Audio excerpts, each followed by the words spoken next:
Hello, friends. Nicholas here. DIVOted talks, devoted talks.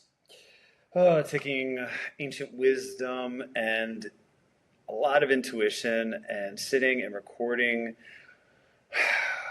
my reflections and ponderings and contemplations on ending suffering in the world for myself first, to hopefully radiate it out into the ethers and beyond. And the last podcast, I stumbled upon something that just really tickled me and blew my mind. And it was, we live in a world where there's a trinity of spirituality, and yet it's a duality of experience. Everything we experience is in opposites. And yes, there is a opposite end of the stick, and there's a whole spectrum in between, but it's a world of opposites for our experiences. And yet divinity comes in a trinity, and that goes with many different cultures, and that goes with many different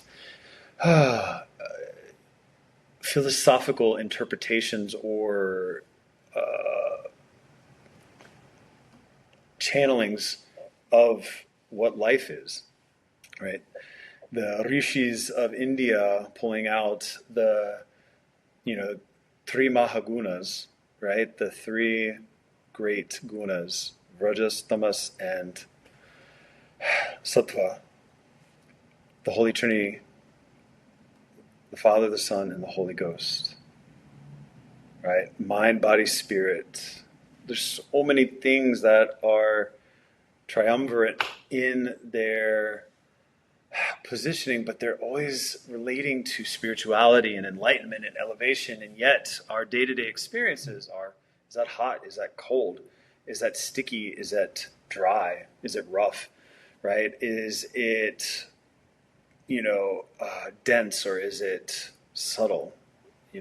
Is it gross or is it subtle? Is it big or is it like, not quite there, not well formed? So much to think about. But what does that mean for our life? Well, it means that in our day-to-day life, we have to take these polarized experiences, whatever they are. I mean, look at politics in the West right now. But taking a duality of experience and then aligning yourself with the trinity of spirit and spirituality so that you can have a better understanding of the polarization and the duality that is in the experience day to day, week to week, month to month.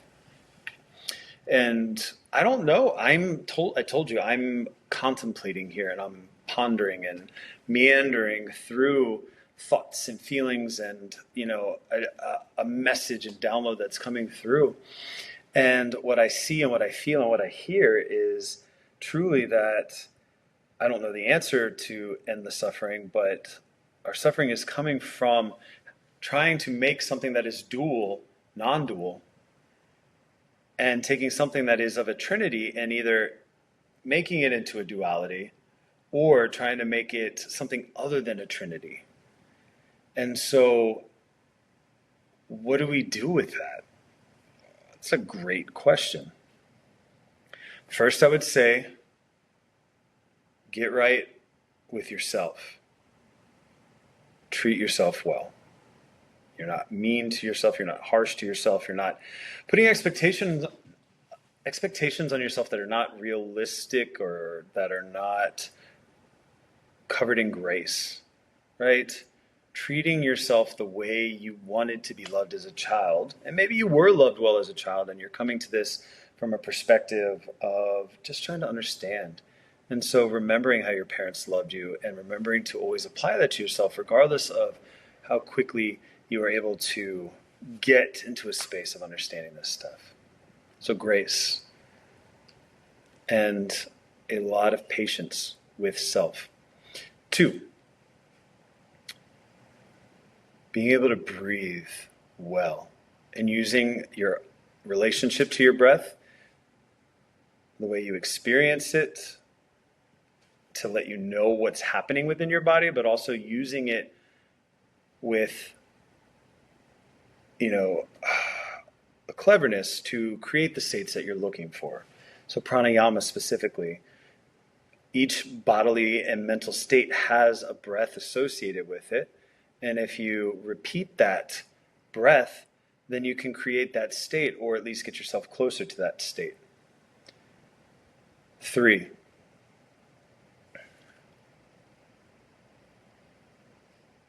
are you meditating and cleaning your doors and windows to perception well, so that you are seeing, perceiving well, and you are projecting and pushing your actions out into the world rightly?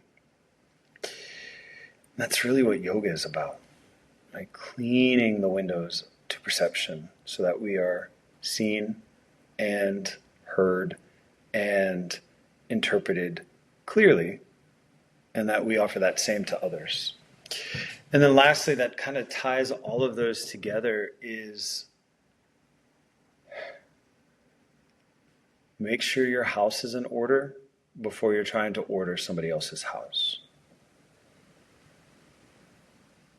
Taking yourself with a grain of salt in every thought, in every action, in every train of thought. Maybe I'm not getting this right. Maybe I should hold off. Maybe it's not the right time to bring that up. Maybe it's not the right circumstance to bring that up.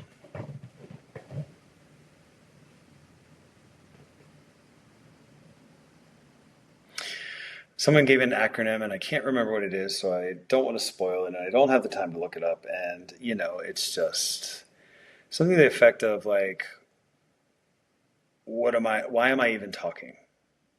Why does it need to be said? Should it be said? Does it need to be said now? We conflate our thoughts with importance, because often our thoughts are the key to our survival or the key to our success.